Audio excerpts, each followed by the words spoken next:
All right, everybody. We are at the end of the Simone Get Your Shit Together trilogy. Mike, go ahead. Probably my favorite episode title, episode 11, Simone, Hands Off. Yes. Team Gurren falls into a trap set by the third member of the four divine generals, Guame. The team is taken captive and stored underground to await execution. While digging an escape path, Simone finally understands Kamina's last words to him, and after having a discussion with Guame, Nia finds out the reason why she was thrown away. Okay, there's something that really makes me laugh about this episode is how bad the dialogue is from the video message. Oh no, here comes the gunman. Please save us. At first, I didn't understand what was going on. I thought it was making fun of like bad anime dubs. But then I realized like, oh no, it's not an anime. It's a transmission. Yep. And that just made it all the funnier. Oh god. I thought that was like that had to be edited by them or something, or like he's using some weird like whatever. But I'm like, and then when you get in the later context of the episode, no, he was just telling them because these are real humans. You find that out after they rescue them. They're just like, hey, talk in the most unbelievably obvious. This is a trap voice humanly possible. Like, are you serious? I forget how bad it is every time I watch it. It's the worst. Oh man. Not to throw more shade at Neon Genesis Evangelion, but that's how I imagine like how people talk about the Netflix dub, because apparently the Netflix dub is bad, and like this is what I picture when I hear bad anime dubbing. The problem with the Netflix dub, not to get on too long of a tangent, people get really pissy about how there's one or two sentences in it that are only changed by one or two words to make some things more of a direct statement into a question. They're in really important scenes, but there is one where a translation is God is in his heaven and he is happy. I can't exactly what it is, but they change that just slightly. That was the only one where I was really irritated, but a lot of it was just, this isn't the anime that I had to sacrifice a small goat to watch, so it's not as good because they changed the words and it doesn't sound like they recorded it inside a tin can inside a hurricane anymore. Like, shut up. You can finally watch Neon Genesis again. Be happy. It was legitimately impossible. And now it's actually coming out on Blu-ray. I never thought I'd see the day. Like, everyone should just rejoice. You can watch Neon Genesis. They barely changed anything. And you're going to say this wrong? Other than the God is in his heaven and he is happy thing, this dub's a lot better because it makes the statements make more sense. Come at me. It's true. Anyway, back to Gurren. I think we might have to cover Neon Genesis in the future. Only because I've been giving this show so much shit. Dude, I'd be so up for it.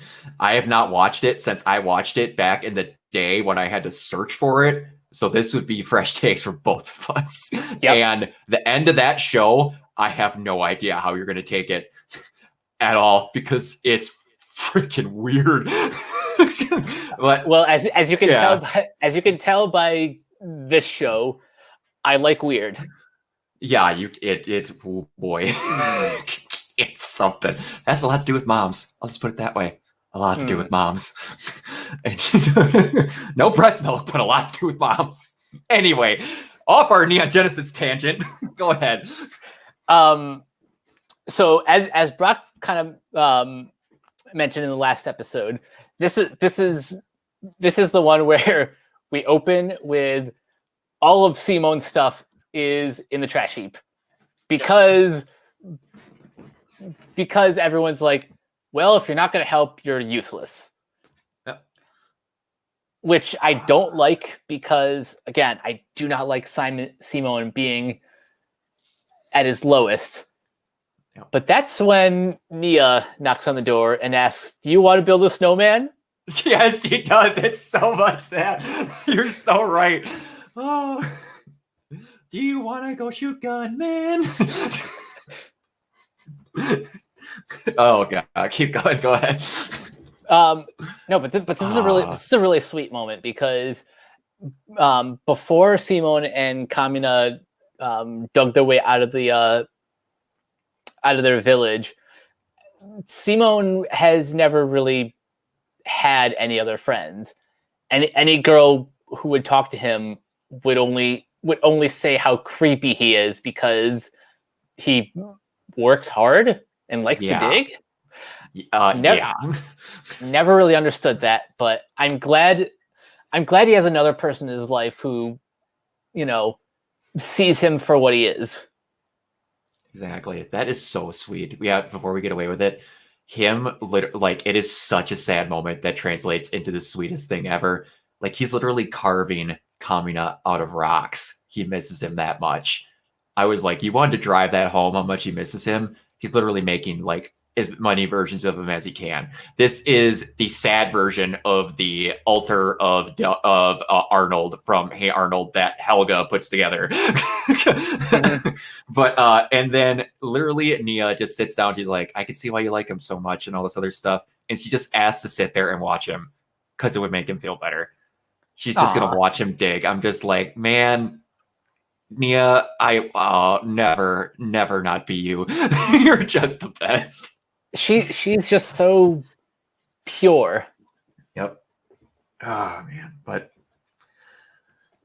yeah, you're right. Oh man, you know why I screwed that up? I've literally read that, put that exact same thing on two separate sheets of notes paper. I had them sitting next to each other and I didn't bump it up. That's why I saw it as literally on the top of this one. I screwed that up.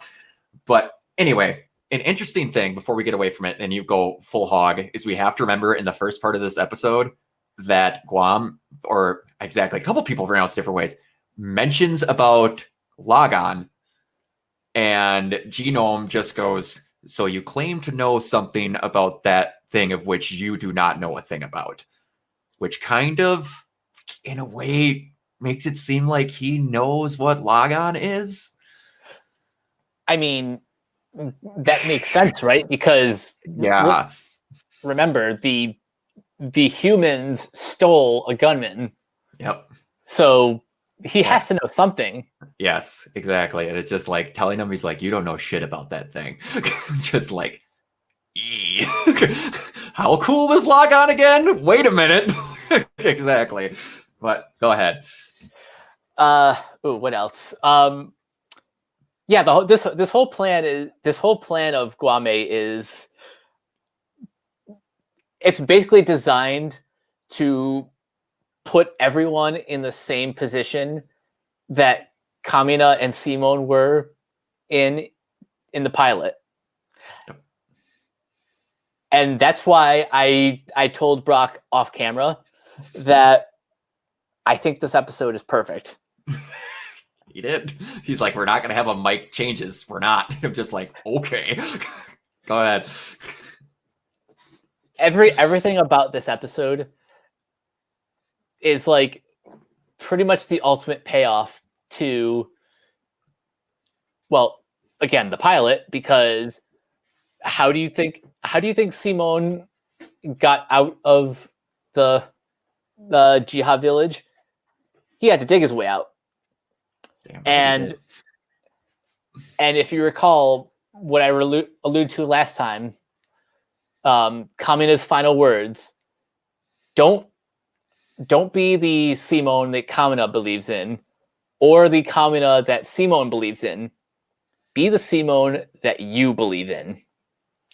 And then that being precursed by Yoko, like the moment where, like, when they finally cut to that jail and everyone is like Jorgen and Balenbo are smashing their head up against walls. Keaton's trying to eat the freaking walls. I forget every time that someone picks up another person and is bashing them up against the wall when they have the group shot. I keep forgetting about that. And then everyone's just like, we're screwed. And there's not a noise to be made. Everyone goes dead silent. And all you hear is a slight chipping. in the background, and no one knows what the hell it is, and they all turn, and they don't make a damn noise, and all you just see is little droplets of dirt just dropping down to show who's making progress. Simone, who is a person that was only good for digging tunnels, supposedly. He's the one getting us out of it. Simone, exactly. And then it hits Yoko like a brick freaking wall. And she's just like, and the exact quotes that dead silent watching him. And he's just like, he's always the one that saves my ass. And he's always the one that backs up my talking. And he's just like, I get it now. The entire time, Kamina was able to act tough because he knew that Simone was going to be the one to back up his words.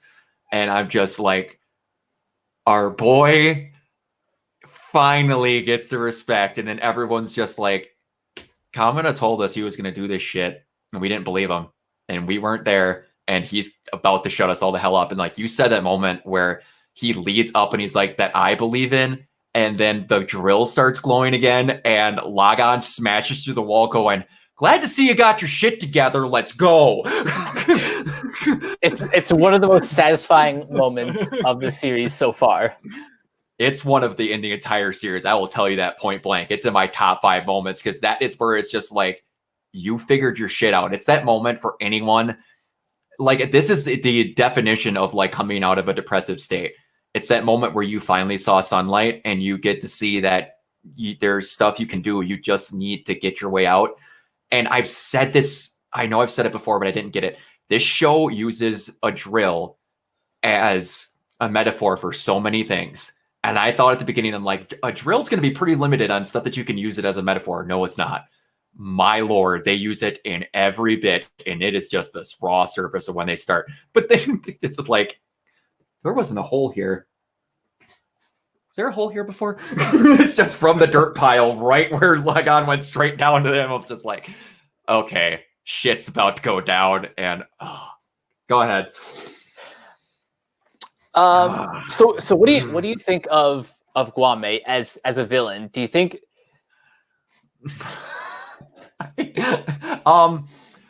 he's the closest thing to lighten my words, a sexual deviant in the show? Because it's like, you learn pretty much that they don't outright say it, but it's an all-female village. He wants to keep Nia as their chieftain to train them so that they act appropriately in the presence of their master to serve him while they get showered with his affections. I'm just like... He's grooming them vicariously. Yeah, I'm like, oh, boy, are you a pile of trash. But he's very much a schemer, and I appreciate that because you had Tim Elf, which was the big brute. He's like, I'm going to smash you. I've got the tools. You got Viral, who's the proud warrior that can't catch a break. And now you've got the schemer. And you have the deadly kind of snake, manipulative one in Adine, which... You could call her the succubus of the group. You could call her the succubus of it. But yeah, I love him as a villain. And he gets a lot better moments later on. Like, you've just scratched the surface with him. But yeah, he's really good. I love that all of them have a personality that clearly shows they're not a person that could be the big dude, and they're not trying to be the big dude. Like, every one of them fully understands that Genome could pound their face in. And none of them try and speak up too much, other than Guan when he makes when he says, give me a shot, I can do this. And yeah, I like him as a villain. As my favorite of all of them, he might be, I think he has the most he kind of has the most personality, and he's the only one out of the 4 who it feels like he has some semblance of control over Genome. Not in that, like, and if I'm spoiling anything, forgive me, but I don't see him as like the one who overthrows the Spiral King. Okay. But let's just say he's like the Starscream to Spiral King's Megatron. I could see why you think that now. I won't say whether or not that stays that way, but I see why you see that because he's the one person that it's kind of like Stillwell and Homelander. He kind of, and not in the same way, but like he kind of knows how to quell him, like to make it so he doesn't just so that when he cocks off a little, that he doesn't get like just straight ganked. He knows how to, like you said, he knows how to work around pressing every single one of Genome's buttons. He knows how to get to the point of where it's at 99% and then just cook it down a little bit to where he never pisses him off too much. He knows how to work with him. That's for sure, because like Adine just gets pissy, and we never got to see Timoth to talk with him too much. I assume that if we got to see a conversation between those two, that Timoth actually would probably be the best one at talking with him because he'd be pretty straightforward. But Timoth is like the Reddits of the group. Yes, that is very, very true. I could see that, but yeah, he's definitely the most, like you said, outside of Adine, has the most personality to him, because Timoth was kind of just like going to smash with the big weapon and brah. But yeah, it's good. I would say that he's my favorite. Cito Mondre is pretty good. I will admit that. Man, Adine is at some point becomes a pretty one note. It's like she's very much got her personality and she plays that to all of her whatever. It's sad that the best out of all of them is the guy who's below them. I like Viral more than I like all of them. I will openly say that. Viral had my heart at episode 3. Yep. He will always be my favorite. But he's technically not one of the 4 generals, so yeah. You know. That is very true. No, that description would not work. I was about to say he's kind of like Rodimus to Prime, but like he's not that close with Genome. But we'll see how things go along. Anyway, yeah, it's just. Oh, I remember what I was going to ask you. You haven't seen all of them yet, but okay. We had Seirun, which was Adine's. We had Gember, which was Wame, and then we had. Oh, I can't remember what Timoth's gunman was called. They only say it once. But out of all of the new gunmen so far, of the main 4, which one do you like the most so far? I think I like Adine's the most. The Scorpion? Because, yeah. I think it has the most sleek design. Oh yeah. Plus, her entrance is kind of awesome with the rising waves. Yes, it makes no damn sense. It's awesome. It's animated. No matter where she makes sense.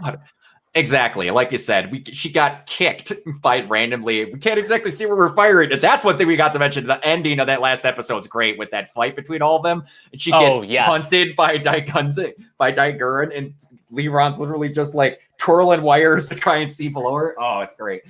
But and a reoccurring character like that I've never got your opinion on is the old man. Oh, Grandpa? Yeah. What are you doing here? Does he have a line of dialogue ever? I think he might have one. I am struggling to think, but I think he might have one. And it's when you find out some stuff about him, but I think he just has one, if he has any. I'm really struggling to think, and it would have been in season 2. I know he never says a single thing during season 1, but because I love silent characters who literally just pop up to be the comic relief. Yes. As we've mentioned before, this show has a lot of that. One character who I'm a little bit disappointed I haven't been talking enough about is Liron, who is just like kind of taken over the responsibility of engineering Gurren. Yes. He is one of these silent MVPs. Like him and Rossiu are the people that take care of a lot, but don't get a lot of like shine otherwise. you see Rossiu has been getting a lot of time in Gurren, but besides that, he's basically just kind of hanging out. Those two are kind of the not exponential dialogue. What's the word? Expository dialogue, like in the background, where they're just like kind of talking about how the situation should go. Like when he's talking with them, and he's like, everyone needs to get their stuff together. And Rossi, they're kind of just like whatever. But like, yeah, Liron is slowly fixing the ship, trying to get everything turned on, flipping wires. But yeah, it's hard when like we've gotten to the point of where we have a main cast of like 16 people. Yep. And let me guess, this still isn't even everyone. Hell no. Not even close.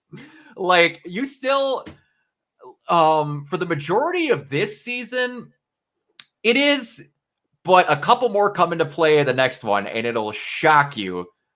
Some that start popping up are freaking awesome. They get an insane entrance music that does not match the show at all, but that's why you get why they're very different, because they're very different. But yeah, there's still some more to come onto the team. And they're technically on the team. A couple of them that you get to meet later are technically on the team now. You just haven't had scenes with them. Interesting. Like they're the people that like they're not super important, but they don't have their bigger roles because they haven't needed to yet. Like they're on the ship, and I think you might even see them in background shots, but there's a couple people that are like just basically doing engineering stuff and getting stuff bigger that like when it comes time for them to shine in the second season, you get to see a lot of them. But yeah, it's like 20 people. And that's why I say about escalation in this show. It was Simone and Kamina, and then it became Simone, Kamina, and Yoko, and then Liron, and then Kitan and the family, and then like Dayaka, and then it's like it just slowly escalates until it's time to get to the big bads, and then it's like we've got our crew, they got theirs, let's go. It's like I said, they don't have you in the show if you don't need to be. That's why you haven't met those other people yet. Oh man, yeah, because with a cast this big, you don't want to overcrowd it too soon. No, and I like that they can pull off having this many people, because it's like you saw in the jail cell, that's the whole crew of their ship. That's like, I want to say like 30 people in there, and most of them had faces you could recognize. Mm-hmm. Yeah, and like you even got to see no, that gun wasn't there already. I was in a mistake there, but yeah, it's great. Like, oh, we're seriously getting into the shit nonstop now. It's gonna be stuff like this because now Simone is fixed. That again, before we go, we need to mention it. The talk that Simone has with Kamina is gone, but he's on my back and in my heart, and will go on as a part of me. I'm Simone the Digger. Who the hell do you think I am? Finally had his Kamina talk. It was so great. But see, this is why this episode is perfect. It's everything that we love, that we've loved about their relationship, but now Simone has leveled up. He's evolved past the, scared, timid, what do I do without my bro, to I'll always have my bro. I am my bro. I am me.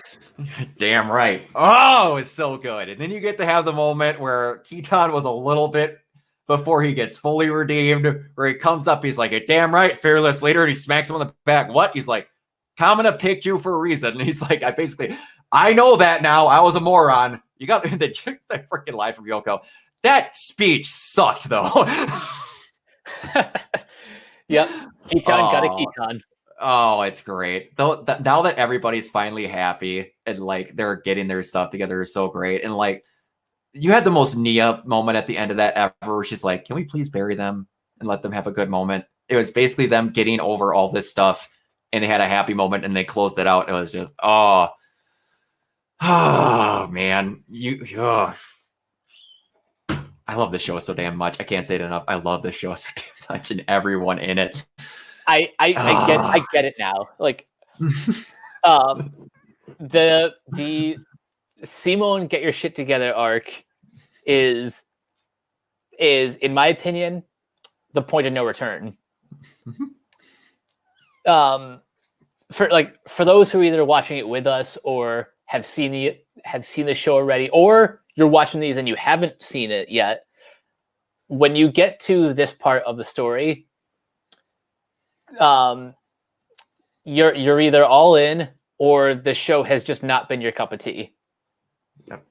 I would agree with that wholeheartedly, because this is the message they want to shoot moving forward. And if you're not a fan of self-improvement, which I don't know if but I'm just joking. If you don't like how they, because some people don't like, and you've mentioned it, and they get a lot better with it as the show goes on. And I've seen that, like, you haven't brought it up again. Like, at first, they repeated stuff quite a bit.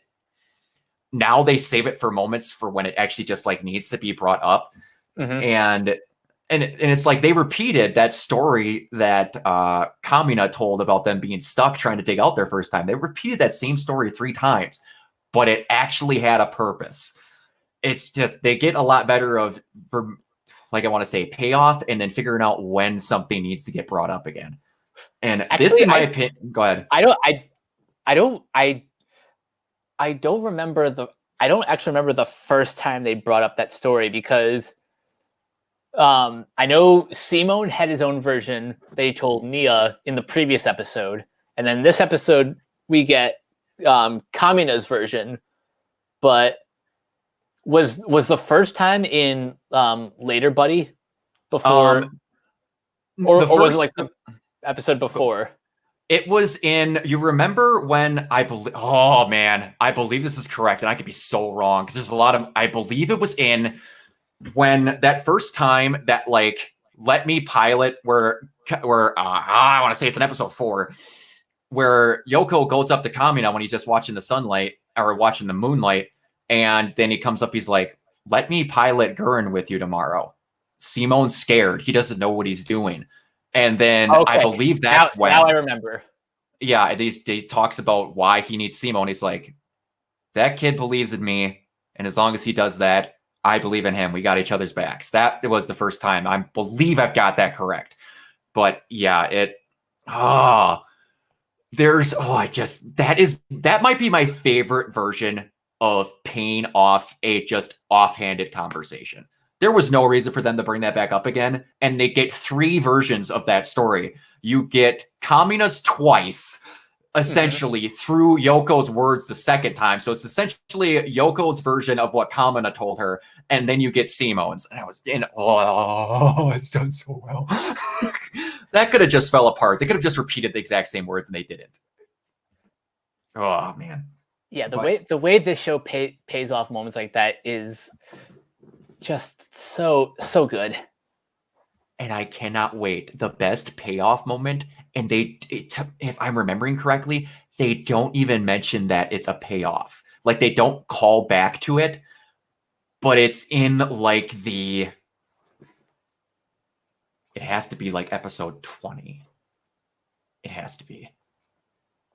Because there's another episode that is basically like the finale arc, and this is a moment that happens right before that happens, but it references something done in one of the first, I won't spoil it, it was in episode 1 through 5. So just so I won't give you an idea to spoil a really cool thing that happens, but they don't mention it, but you as a character realize and go, okay, that happened. They're not going to call it back because they don't need to, because you know that it happened. And yeah, but we'll get there, and we'll get there a lot faster, because you're going to notice now with Mike, because my internet sucks and I'm going to have to do this. My screen will get capped off, everybody. You're probably noticing that when it's uploaded, but we're going to be doing these in groups of 3s versus 2s. So we'll be getting through it a lot faster. So essentially, pretty soon we're going to have to decide what we're going to do next, because this ain't going to make it past November, at least recording wise, if we do it at this pace, because it'll finish middle of November then. Should, if we keep doing it in 3s. Yeah, somewhere around there. Yeah, exactly. But I'm so excited. Oh man, we are itching so damn close to season 2, where just everything starts getting paid off, and strap your freaking seatbelt on, because there's no brakes on the train once season 2 hits. There's none. And like I've said before, you'll notice moments where, like, the animation is a little bit more detailed in certain moving scenes and stuff like that. because like I said, they literally ran out of budget making this show. But in season 2, it's like they randomly found a broker that was like, here's some extra. Go use that. Because, oh boy, did they get the rest of their budget in season 2. When you get to meet a certain villain, you will go, that thing looks really pretty. You get to see a shit ton of it. But yeah. Anyways, like we said, I'm glad you have a high of opinion of this episode as you did, because this was the one. This is the first moment that when I watch this, like you said, there's no turning back. That spiel, just the dead silence followed by the light chipping, and they focus on the dirt. The dirt is progress and all that. That was just like, this is good. I like had a feeling this is going to be my favorite show of all time in that moment, just because of, like, mentioned it several times, me as a person, but oh, it's just so good. And that you loved it as much was just like the fact that the turning point episode for me was the one for you. So good. We're having such similar feelings on this show. I love it. But man, all right. We're just gonna keep gushing. There was only a few scenes in this episode, like, oh no, we're not done. While we are not done, I almost forgot one of the other coolest moments in this entire show, when it happens after the "I'm me" speech. When he goes back down into Gurren, or just before that, the leading up to that, when Rossio is getting literally eaten by Gember. Oh yeah. And yep. Yeah, and then all of a sudden Rossio is like just done, and he's like, let's combine, and they get a slightly different musical stinger when he comes down and slams in, and he has that speech. Just how cocky it is that he opens the cockpit knowing full well he could get shot. He's like, you ain't doing shit. I'm about to expose, and you're gonna listen to me. But and then after that, when they're about to get chomped, and he's just like, no, I'm not doing it. And also the fact that Nia is his permanent support. Like the fact that she puts her hands underneath his to help cool him down, to guide him through this, to make sure he gets to the point of where he's okay, is so good. You get to have another moment in the sky in this episode. It's so good. That shot is beautiful. And this is where the episode title comes in. The Simone hands off on Netflix. On Netflix, they retitle it like Simone Raise Your Hands or something. Yeah, the episodes are based off of the original translation, so it's really funky. And like I said, depending on where you watch it on Hulu or on Netflix, like there's 3 different titles for some of these episodes. I'm like, just pick off the original translation. But anyway, after he gets back down and they're getting chomped on and they still can't get out, and all of a sudden Simo's just like, nope, I'm not having it. And he says finishing move with just assertion, and just like 68 drills pop out of the side of Gurren, and he backs off. Keaton goes, wait, what? And then Yoko goes, and then she was about to say that's Kamina's move, and then all of a sudden he pulls it off and just perfects it, and they're like, no, that was theirs, and now it's his. So it's like, it's the everyone shuts up moment. Yes, exactly. Because that's when it becomes abundantly clear that Simone is the protagonist. Yep. And they even said that in the beginning, where there was like, they basically show you were like, yeah, all these prologues about the man who met his destiny were kind of about Kamina, but now they're really going to be about Simone. Oh, man. That move is just going to keep getting ridiculous. I say it every time, and I'm going to gush about it every time. I cannot fucking wait to tell you about that movie, because it's the stupidest thing ever. All right, everybody. We've gushed on long enough, and I could gush on forever. This is probably the top 3 best episodes in this series. Oh, it's certainly. Oh, yeah. And you haven't seen all of them, but I could tell you with certainty that this is in the top 3. But, Mike, where can they find you? You guys can find me on Twitter and Instagram at CaptainK42. Check out all my quick thought reviews on letterboxd.com/CoachK42. And find me in all the various Facebook groups just at my name. You can find this show and all my other podcasts on renegadepopculture.com. Need escape? So do we. You can also find all my podcasts on Anchor, Spotify, Apple Podcasts, Stitcher, anywhere you listen. Follow Renegade Pop Culture on Twitter at Ren Pop Culture. And yeah, Stay tuned for the next episode, which is the beach episode. It is. And before we leave, I wanted to ask you about something that I forgot to look at in my notes. What did you think of that really cool, differently animated way of Genome and Nia with her doll? It was certainly different. Yeah, man, I wanted to ask you about that, but I totally forgot. Yeah, that was something else. But yeah, next week you get the second fan service episode, and it's the freaking it's the obligatory and anime beach episode. And of course, because this starts out as like, we're going to do every version of everything, they had to have the damn beach episode. This is one of the few we're kind of taking a break moments in the show, because you had a lot of heavy shit. You had Kamina dying, and then you had a 3-episode arc of Simo getting his shit together. We're like, we'll give you a break for 2 minutes. Yeah. But yeah, you can find me everywhere at Organoid Zero, and on a lot of the Renegade Pop Culture podcasts. Go look up one of the latest ones. I don't know if it was the latest one, because I believe you guys had something come up in the meantime. Yeah, I think there was like an indie comic interview in between. Yes. The latest one we were in, we talked a lot about The Boys and a lot of stuff that came from New York Comic Con, but it was mainly just The Boys. It's really good. And The Boys is really good. You should go watch The Boys. If you're squeamish, though, maybe hold back. Because that's the only thing I could say. Maybe find there. I can't think of it, but there is an app that actually you can turn on filters for TV shows. Huh. I can't remember what it's called. I'll have to remember if I can message it to you, but it's really cool. Look it up. There's something that where you can actually filter out like violence, sex, and a couple other things. And the website actually, they edit the stuff as it comes in. I believe it's probably illegal because it's not a certain thing, but I've seen people use it. Thank you guys for watching. There was a couple of tangents in these past 3, but we had a lot that we wanted to talk about, especially Neon Genesis. We really should do Neon Genesis. I think our next series will be Neon Genesis. I'm very okay with that, because that's going to be new to both of us. But yeah, everywhere at Organoid Zero, Mondays, Wednesdays, and Fridays. You can find me on Twitch, normally at 6 p.m. Central, Monday, Wednesday, and then 8 p.m. Central on Fridays. As soon as November hits, I'm going to start streaming Miles Morales and Godfall off the PS5. I'm quite excited about that. So if you want to look at that, come and check it out. Everybody, thank you so much for being beautiful. I love you all. Thank you so much for reading along with this. Like I said, you'll see my beautiful face again as soon as my internet's fixed or I figure it out. But until then, spin on, and I love all you guys. See you later. Peace.